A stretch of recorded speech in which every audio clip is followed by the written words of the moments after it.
নমস্কাৰ আপোনালোকক ক'বলৈ কোনো আমি এতিয়া বেছি বেগ মানে ব্যাখ্যা কৰি ক'বলগীয়া একো নাই। আপোনালোকে চিনি পায় অসমৰ লগতে বলিউডৰ হাৰ্টথ্ৰব এতিয়া বৰ্তমান সময়ত জয় বৰুৱা দাদাই। আজি আমি সৌভাগ্য হ'লোঁ যে বৰ্তমান মাজুলী আৰু বৰ্তমান সোণাপুৰত অনুষ্ঠিত হৈ থকা মন গীতৰ বিশেষ তেখেতে মেণ্টৰ হিচাপে সংগীতৰ প্ৰশিক্ষণত ব্যস্ত থকাৰ অৱস্থাত আমি অনুৰোধ কৰিলোঁ যে দাদা অকণমান সময় দিয়ক। আজি তাতে এই আজিৰ দিনটোত আমি যিটো দিনত আমি শ্বুট কৰি আছোঁ বিশেষ দিনটোত মোৰ জন্মদিন। আজি সৌভাগ্য হ'লোঁ এই দিনটোত মন গীতৰ আজি শেষৰ ফাংচনখন চলি আছে আৰু দাদাহঁতৰ সান্নিধ্য পাই মোৰ হাত ভৰি কঁপি উঠিছে যে দাদাহঁতৰ অকণমান সাক্ষাৎকাৰ ল'ব পাৰিছোঁ। জয়দা নমস্কাৰ। ধন্যবাদ দাদা। ইমান ব্যস্ততাৰ মাজতো আপুনি অকণমান সময় দিছে। দাদা পোনপ্ৰথমে আমি নমামী প্ৰডাকশ্যনৰ ফালৰ পৰা আপোনালৈ বুলি প্ৰণাম জনাইছোঁ। আপুনি যি বৰ্তমান সময়ত বলিউডত যেনেদৰে এক অগতানুগতিক ধাৰা সৃষ্টি কৰিছে সেয়া আজি বৰ্তমান অসমীয়াৰ নতুন প্ৰজন্মৰ কাৰণে সঁচাই শলাগিবলগীয়া। নতুন প্ৰজন্মই কেনেধৰণে সংগীত শিকি আগবাঢ়ি যোৱাৰ ক্ষেত্ৰত ৰিলছক প্ৰাধান্য নিদি বৰ্তমান সস্তীয় জনপ্ৰিয়তাক প্ৰাধান্য নিদি আগুৱাই যোৱাৰ ক্ষেত্ৰত কি কৰিব লাগিব আপুনি চমুকৈ কওকচোন দাদা। চমুকে ক'বলৈ হ'লে দিগদাৰী, তথাপিও এইটো হয় এতিয়া সেইকাৰণে যিহেতু সেই ৰিল ছ'চিয়েল মিডিয়ালৈ মানুহ ইমান ব্যস্ত হৈছে, হয় গোটেই বস্তুটোৱে বেয়া বুলি ক'ব নোৱাৰি বা ভাল, হয় কিন্তু এতিয়া সেইটা অষ্ট্ৰেলিয়াত বেনেই কৰি দিলে। হয় তাৰমানে আল্টিমেটলি ক'ৰবাত গৈ ইউজটোত এটা মানে এবিউজ হৈ যায়। হয় আৰু ছ'চিয়েল মিডিয়া চাই ৰিল চাই বস্তু শিকা আৰু কিতাপ গল্পৰ মাজতো সিমানখিনিতো ডিফাৰেঞ্চ আছে, হয় আৰু সেইটো অলপ দেখা পাইছোঁ। আৰু এই ইণ্টাৰনেট আৰু ছ'চিয়েল মিডিয়াৰ লগত যিহেতু ব্যস্ততাটো ইমান বেছি, মই লাহে লাহে ন'টিচ কৰিছোঁ যে আৰ্টিষ্টখিনিয়ে লাহে লাহে অলপ ঢিলা হৈ পৰিছে যেন লাগিছে। হয় চ' আৰু ভাগ্যবলত আমাৰ নিজৰ জেগাতে আজি আমাৰ জুবিনে হওক, তাৰ আগত আমাৰ জিতুল দাই হওক, অৰুণ দা, তেনেকৈ চাব গ'লে জয়ন্ত হাজৰিকা, ভূপেন হাজৰিকা, সকলোৰে এটা মই ভাবোঁ এটা মিউজিকত এটা ফ'ৰ্চ আছিলে। হয় সেই ফ'ৰ্চটোত আছিলে, সেইকাৰণে ফ'ৰ্চ আছিলে কাৰণে এই গোটেইকেইজন মানুহে অলপ কিতাপ পঢ়িছিল হয় আৰু জানিছিল, আৰু এটা ফিজিকেল ফ'ৰ্চ আছিলে মানে সেই বস্তুটো, সেইটো বুজাবলৈ, সেইটো মানে তেওঁলোকে শিকিছিল।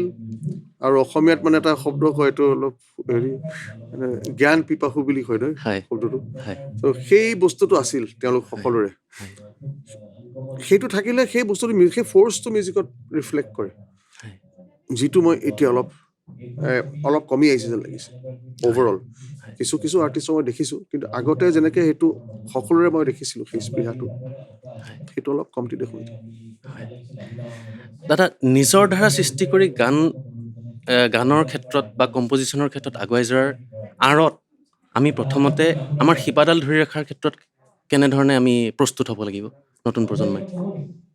আচলতে সেইটোৱে মানে গান গোৱা, গান ৰচা,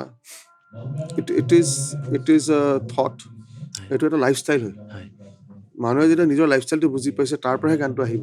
হয় আৰু লাইফষ্টাইলটো মানে মানুহে কি পিন্ধিছে অকল সেইটো নহয়, কি পঢ়িছে, কি হয় চাইছে, কি এচিমুলেট কৰিছে, হয় কেনেকুৱা ধৰণৰ নলেজ একিমুলেট কৰিছে, তাৰ পৰাহে তেওঁৰ নিজৰ ধাৰাটো। হয় তেওঁ যদি একো কৰা নাই, তেওঁ ধাৰা নোৱাৰে। তাৰমানে হয় তেওঁ যদি একো শিকা নাই, সেইটো মানে কেনেকুৱাকে বুজা, মানে এটা মুভিং অবজেক্ট এটাত এইকেইটা বস্তু ঠেলি গৈ আছে, হয় সেই বস্তুটো যেতিয়া এইকেইটা বস্তু নাইকিয়া হৈ যদি অবজেক্টটো আকৌ পৰি যাব, তাৰমানে হয় বেলেগ ধৰণে ক'ব কথাটো, কিন্তু হয় কথাটো এইটোৱে। হয় নিজৰ ধাৰাটো উলিয়াবলৈ মানুহে নিজৰ পেশ্যন থাকিব লাগিব, হয় নিজৰ জেগাৰ বুৰঞ্জী জানিবলৈ, ডেম'গ্ৰাফিক্স জানিবলৈ, হয় হিষ্ট্ৰী জানিবলৈ, ছ'চিয়েল হিষ্ট্ৰী। আৰু তাৰপিছত মিউজিকটো সদায় এণ্টাৰটেইনমেণ্টৰ ভেলুটো থাকিবই, কিন্তু আপুনি কি কৰি এণ্টাৰটেইনমেণ্ট বুলি সেইটো ক'ব ওলাইছে, হয় সেইটোৱে ডিফাৰেঞ্চিয়েটৰ। হয় দ্যাটছ দ্য ডিফাৰেঞ্চ। আজি ভূপেন হাজৰিকাৰ গানতো নাচে, হয় আৰু কিছু আৰ্টিষ্ট চব, আৰু সকলো যে ভূপেন হাজৰিকা বুলি মানে নাই, কিন্তু মানুহে নাচিব, অডিয়েঞ্চে। কিন্তু সেই নাচ গানৰ আৰু সেই ফূৰ্তিৰ মাজত যদি আপুনি কিছু ভাল কথা সোমাই দিয়ে, হয় it is a very powerful message হয় অফ ছ'চিয়েল চেঞ্জ, মানে মাছ মোৰ পাৱাৰফুল দেন এডুকেশ্যন।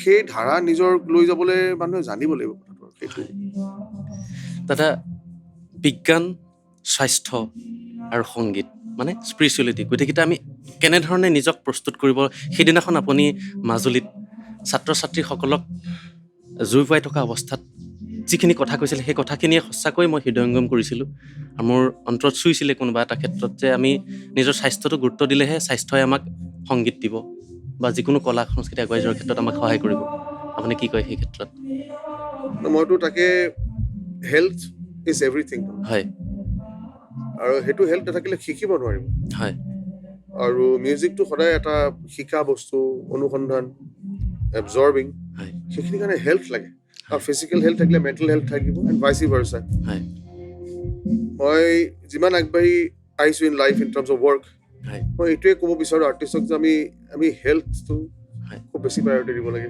হয় বাকীখিনি যেন আউটফ্ল' হয় মিউজিকটো একচুৱেলি পিয়ানোত বহিলে নোলায় মিউজিকটো এনেই ওলাই আহে হয় বাকীখিনি কাম যদি আমি ঠিকে কৰোঁ হয় আৰু তাৰ ভিতৰত হেল্থ আমি সেইকাৰণে ভাবিছোঁ নেক্সট ইয়েৰ মনগীত যেতিয়া আৰম্ভ হয় তাৰ 3 দিন বা 4 দিন পিয়'ৰ ফিজিকেল লেচনছৰ ওপৰত ক্লাছ হ'ব হয় এইটো কিছুমানে অলপ অসুবিধা পাব পাৰে হয় 3-4 দিন যেতিয়া আদিল হুছেইন থাকিব হয় এনেকুৱা ক্লাছ নিজে কণ্টেক্ট কৰিম বুলি কৈছে মই থাকিম ল'ৰা ছোৱালীখিনি অলপ য়োগা কৰক অলপ দৌৰা দৌৰি কৰক ৱাক কৰক ষ্ট্ৰেচেছ কৰক ফুটবল খেলক হয় 4 দিন এইটো কৰাৰ পিছত they will open up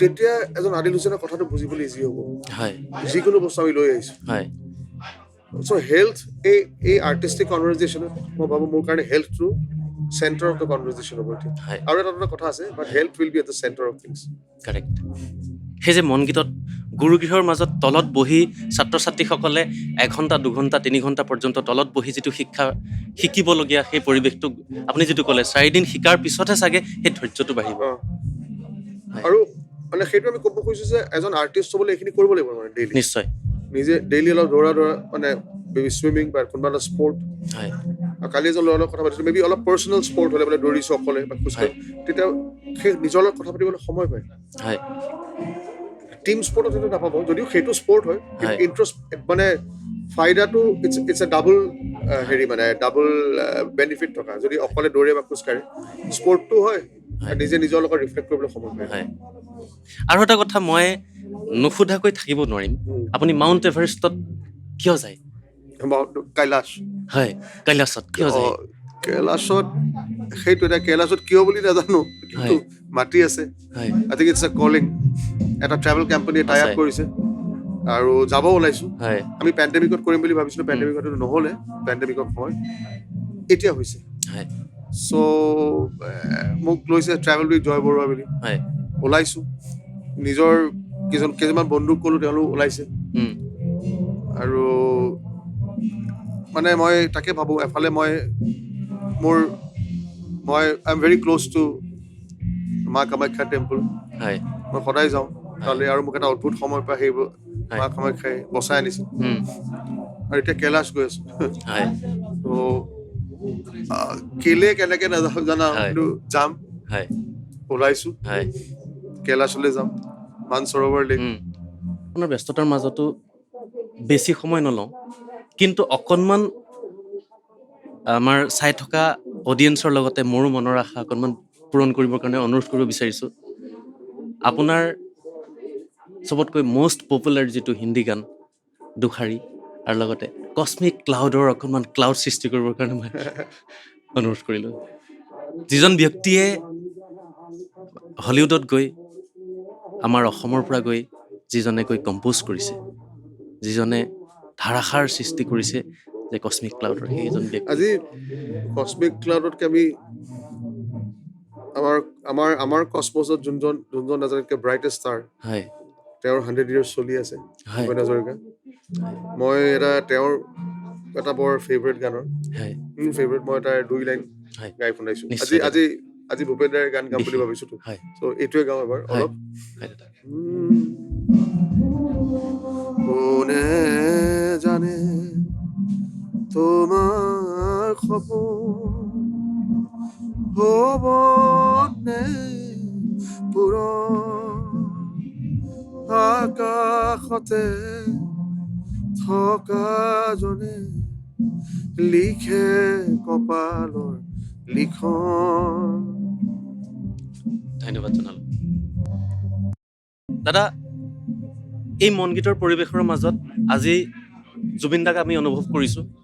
Zubeen দা আজি আমাৰ মাজত নাই যদিও সদায় থাকিব, সদায় আছে। জুবিন দা নাই যদিও আপোনালোকৰ মাজত জুবিন দাক বিচাৰি পাইছোঁ। মাত্ৰ এটা অকণমান মোৰ ফালৰ পৰা প্ৰশ্ন এটা সুধিব বিচাৰিছোঁ। মায়াবিনী গীতটো বহুতে ৰোমেঞ্চৰ গীত বুলি শুনে, বহুতে মেলোডি গীত বুলি শুনে। সেই ক্ষেত্ৰত সেই গীতটোৰ কিছু ভাৱ বহুতে বেলেগ বেলেগ ধৰণে মনৰ ভাৱটো প্ৰকাশ কৰে। আপুনি কি ক'ব সেই ক্ষেত্ৰত? আই থিংক মই যোনটো ভাবোঁ যে এটা গান, এটা গীত শ্ৰোতাই যেনেকৈ মন যায় তেনেকৈ শুনিব পাৰে। আমি দেশ প্ৰেম লৈ গান ৰচোঁ, মৰম লৈ, কিন্তু দেশ প্ৰেম অকল এটা ধৰণে নহয়তো। হয় ঠিক সেইধৰণে মৰমো এটা ধৰণে নহয়। হয় আৰু মই তাকে কেতিয়াবা ক'ব বিচাৰোঁ, মানে দেয়াৰ মাল্টিপল ট্ৰুথছ। হয় I am not saying there multiple versions of the truth, there multiple truths. হয় আজি মই ইয়াৰ পৰা শ্বিলঙলৈ যাম বুলি ক'লে কেইটামান ৰাস্তা আছে, অকল এটা ৰাস্তাই নাই। হয় বা মই এয়াৰপৰ্ট যাম, মই সোণাপুৰত আছোঁ, এয়াৰপৰ্ট যাম বুলি ক'লে কেইটামান ৰাস্তা আছে। হয় they are not versions of each other, they R different জাৰ্নিজ। হয় ঠিক তেনেকৈ শুনা, এপ্ৰিচিয়েট কৰাও ডিফাৰেণ্ট জাৰ্নি। হয় মানে কয় নহয়, এটা গান বনাই দিয়া পিছত দ্য অথৰ ইজ ডেড, তাৰপিছত এইটো মানুহলৈ গুচি যায়। যদি ভাল পায় কোনোবাই ভাল পাই শুনিব, হয় কোনোবাই যদি ভাল পায় এইটো দুখ কৰি শুনিব, কাৰোবাৰ প্ৰতি হয়। মনত পৰিব। কোনোবাই ৰাতিপুৱা শুনিব, কোনোবাই গধূলি শুনিব।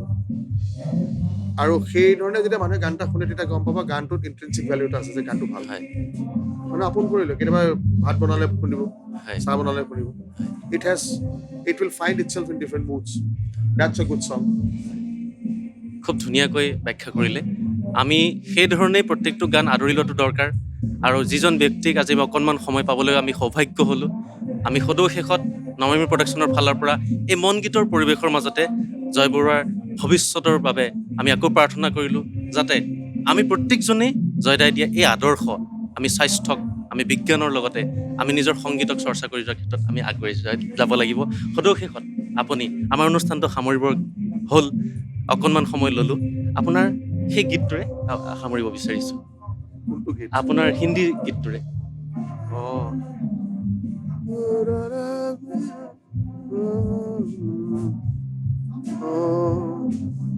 ओ मेरी लैला लैला ख्वाब तू है पहला, कब से मैं तेरा हूँ कब से तू मेरी लैला। ओ मेरी लैला लैला ख्वाब तू है पहला, कब से मैं तेरा हूँ कब से तू मेरी लैला। ধন্যবাদ জনালোঁ দাদা, আপোনাৰ ব্যস্ততাৰ মাজত ইমানখিনি সময় দিলে। আমি সঁচাই সৌভাগ্য হ'লোঁ। লগতে অসমীয়াৰ নতুন প্ৰজন্মই এই মন গীতে যি প্ৰচেষ্টা লৈছে, এই প্ৰচেষ্টাত ভৱিষ্যত প্ৰজন্মই যাতে থাকি যায়, আমি তাৰে আশা কৰিলোঁ। আৰু লগতে আপুনি ইমান সময় দিয়াৰ বাবে আমি অশেষ ধন্যবাদ জনালোঁ। Thank you. নমস্কাৰ। Thank you.